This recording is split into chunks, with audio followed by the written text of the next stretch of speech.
Hi, welcome to the Retirement Railroad. I'm Steve, and it's the first week of October 2021, which means it's time for a layout update. And we'll go through what all we accomplished during the month of September. Not a whole lot of visual stuff was accomplished to the actual layout itself. I guess the biggest improvements were in the area of my camera coverage. All right. As I mentioned previously, I now have 6 cameras operating. Plus, I have the ability to add either an iPhone camera or another form of Wi-Fi enabled cameras.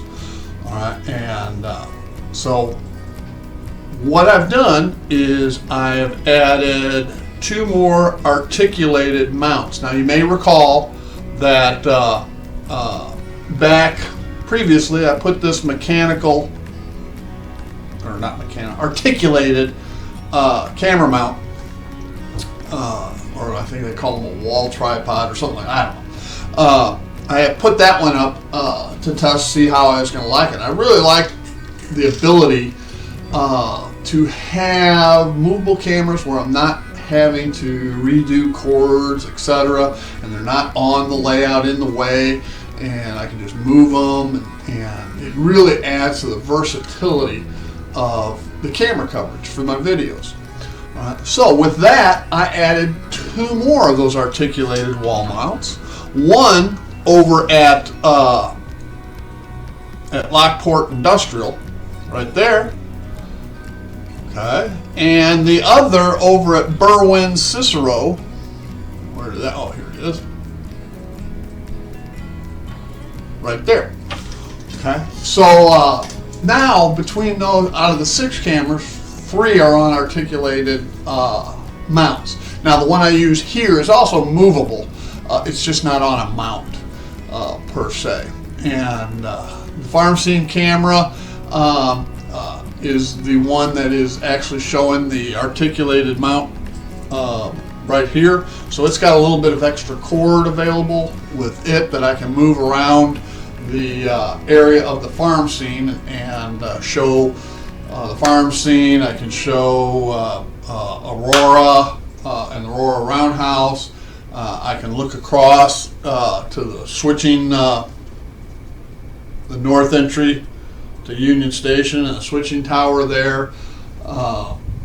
So a lot of versatility in the cameras. So that was probably the biggest visible or noticeable improvement during the month of September. Of course, during July and August, we started on phase 2 of the layout, which is the island. And we'll switch around again. Okay, and the island is this area back there. All right, and that opening right here is a drop down, and you can see that there is an icing building that I did mount. Okay, but prior videos I had to move it off of the drop down and then relocate it every time, and now I have it actually mounted and wired in, so the lighting's on and working all the time. So that's another improvement. But the biggest part of the month was spent testing track. Okay, and that's a polite way of saying I ran trains a lot. Because now I have the ability of 3 separate loops and almost I won't say limitless, but a large variety of routes that I can take trains on now, and turn trains around. One minute you may see them in a video going one way, and the next time around it may be going the other way. And a lot of people have reversing loops or reversing Ys, and mine is a reversing loop per se. but it's incorporated in the layout such that you don't see it. You don't notice it. As a matter of fact, one of my visitors said, I'm going to turn this train around, and it was John Lennon from one of my YouTube subscribers who's been the subject of a couple foreign power videos. And so all of a sudden he noticed this train's going the exact opposite direction, and he goes, okay, how'd you do that? So I explained to him. And that's one of the reasons I really like this layout design. Of course, it took me 40 years of thinking about it before I actually came up with it. And I'm not saying it's better than anybody else's. It just works for me. And I enjoy it, and that's all that really matters in the grand scope of things. So, that was the biggest thing, all right? Getting the track tuned. Because anytime you put down new track, there may be issues, especially when you have so many places like the drop down. You know, there's track connections on each end of the drop down that have to be aligned perfectly, not only side to side, but height-wise. All right, and the bigger challenge, of course, is the lift-out section on the far side back there. Because every time you lift, it's not hinged, so it doesn't have a set point. Now I do have it doweled on one end and kind of a wrap-around thing on the other end to help lock it into position. But still, you know, you nudge it a little bit, it can throw off the alignment. So it just takes a little bit of fine tuning, and it seems to be pretty flawless now, or easily, if you do knock it, it's easily corrected. It's no big deal, and it sets back into place, lined up almost perfectly every time. So, I mean, that's a good thing. And so all those running trains, or plane trains, actually had its merit in the layout, okay, getting the layout right. So, I'm trying to think what other things I may have gotten done in September, but one of the other big things behind the scenes, and you may notice I've started my JMRI series again, concentrating on operation setup. And I spent a lot of the month of September doing some behind the scenes data entry into JMRI and getting it set up so that I could do the setup series a whole lot easier, and get the layout to the point where we can actually run operations via JMRI. Now, what does that mean? If you watch other people's videos and operations, a lot of them use car cards and waybills and such, and nothing wrong with that. I like a more paperless or less paper trail, and I like randomization.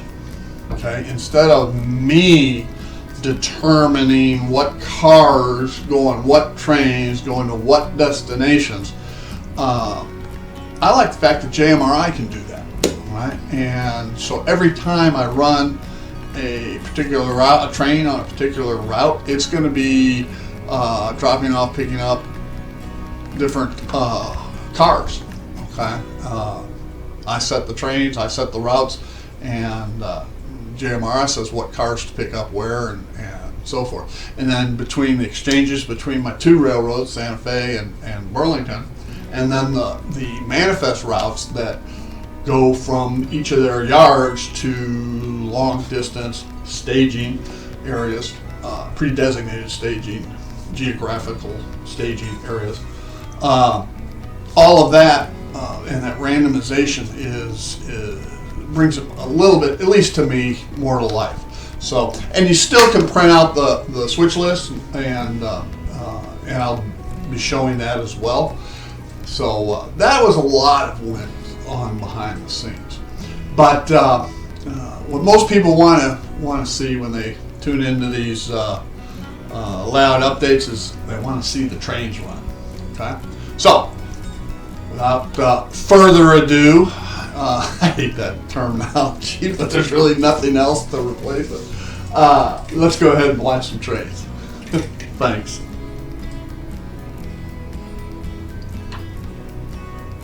Okay, and for our featured train of the month, we have the Northern Pacific's Pacific Coast, or the Northern Pacific's North Coast Limited. Okay, which is the Northern Pacific, of course, and it's interesting in that the two major stockholders of the CB&Q, or the Burlington route, were the Northern Pacific and the Great Northern. Now, everybody thought they both owned the entire railroad. That's not the case, but they did have the controlling interest, and which made it for an interesting bedfellows, so to speak, because the Northern Pacific and the Great Northern competed side by side between Minneapolis and Seattle, with not only freight but in the passenger service. The Great Northern with its Empire Builder, and the Northern Pacific with its North Coast Limited. Now, neither one of those had tracks leading into Chicago. Now, they both owned part of the Burlington, and prior to the merger of 1970, the Burlington was self-run, but they had to pay attention to their major stockholders, of course, which were big competitors. So they couldn't grant trackage rights from one to the other because the other wouldn't agree, and it went back and forth. So what they agreed upon was that they could interline with the Burlington, which had the tracks from Chicago up to the Twin Cities, Minneapolis, St. Paul, and under the stipulation that the Burlington was the head in power. Okay, so growing up as a kid in the 60s, I used to see non-Burlington trains coming down the main line through my hometown of Downers Grove. And it was always strange because those were the Burlington tracks. What are the Great Northern and what is Northern Pacific doing on those tracks? Because I had no idea at that age what was going on. And but it's funny, I look back on pictures and so forth, YouTube videos even, and see the Burlington head in power pulling consisted with Great Northern and or Northern Pacific. Pulling the Empire Builder or the North Coast Limited. Now here's the added kicker. As passenger service was slacking off, what happened was they would combine the North Coast Limited with the Empire Builder, and as long as it was, again, Burlington head in power. All right, so with that, you see my representation at Union Station. On the far left, we have the Burlington Blackhawk. Right, that was the Burlington service it was the overnight service between Chicago and Minneapolis, St. Paul. The next on track 2 there, green and yellow, is the Northern Pacific North Coast Limited. All right, behind the post there is Pennsylvania Railroad's Broadway Limited. And finally, on the right side, in track 4, is the Burlington route, California Zephyr. Okay, and in addition to all those trains, there are numerous others. This is the South Side Terminal, which was primarily Burlington and Pincy, and the North Side Terminal was primarily the Milwaukee Road and the Chicago Northwestern. Okay. And in later years, of course, as Chicago was consolidating the train stations down, things changed up quite a bit. All right. I think it was 1969 when Grand Central Station shut down in Chicago. In the early 70s, Dearborn Street Station shut down. So anyway, I believe, as memory serves, Union Station now is the main train station for passenger Amtrak service and commuter service in and out of Chicago. Van Buren Street still operates as well as I believe LaSalle Street Station still does. But anyway, back to the North Coast Limited. So there you have it. It's sitting there waiting for outbound to the Twin Cities and then onward to Seattle. So let's put some front end power on it.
All right, so I hope you enjoyed the update and the running of the trains. The featured train of the month was the North Coast Limited, Northern Pacific's North Coast Limited, ran between Seattle and Chicago via Minneapolis. Now, once it got to Minneapolis, it was turned over to the CB&Q, Chicago, Burlington, and Quincy, and the Burlington route would run it from Minneapolis into Chicago. All right. So, and then of course the reverse. So, anyway, I want to thank you for joining me here at the Retirement Railroad. I'm Steve, and y'all have a great day. Bye now.